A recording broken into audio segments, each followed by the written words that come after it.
Roughly 15 million Americans have already voted in the 2020 election. They've voted by mail. They've stood in long lines for hours to cast a ballot. So what happens if the results are close and disputed? A number of the candidates running have refused to commit to the peaceful transition of power, including the U.S. president. And this week, Supreme Court nominee Amy Coney Barrett also sidestepped the question in her confirmation hearings.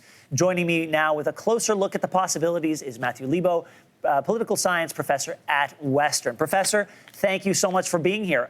U.S. President Donald Trump has repeatedly said mail-in ballots will result in a rigged election. Is it possible for him to refuse to step aside if he loses the election? So what we're going to see is just how clear the answer is about who won and who lost.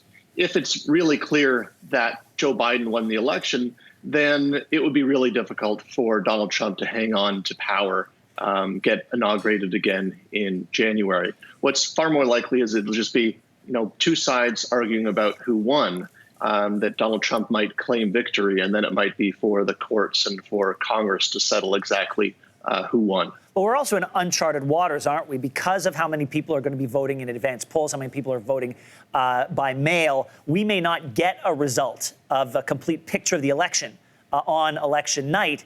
And if more Republicans voted early than Democrats, Donald Trump could stake a claim and say, I've won this election, even though all the votes hadn't been counted.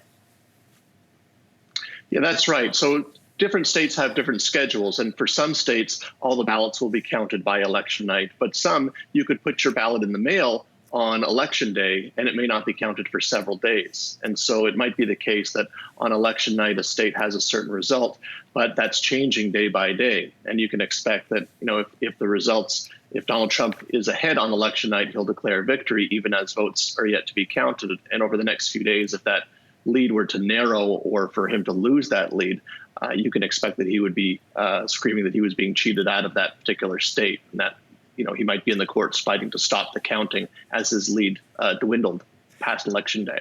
In her confirmation hearings this week, Amy Coney Barrett seemed open to the idea of postponing the election. What would it take to see that happen? I was under the impression it was set in stone.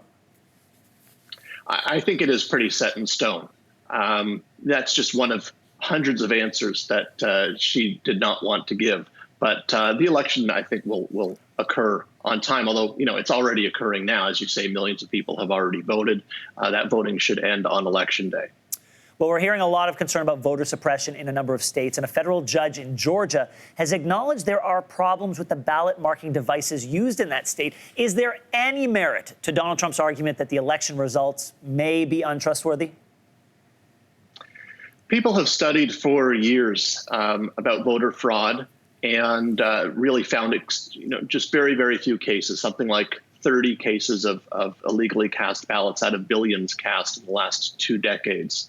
And mail-in voting, the extent of mail-in voting this year is just unprecedented. But there's been lots of states that have been using mail-in voting for all of their elections, like Oregon has used nothing but mail-in ballots for years. So that's not unprecedented, and it's a little more complicated, but those complications really could be overcome. And it can be done safely and tabulated fairly. Matthew Lebo, thank you so much for being here today. You're welcome. Thanks for watching. If you like this, be sure to subscribe here. And you can check out more Your Morning videos right here.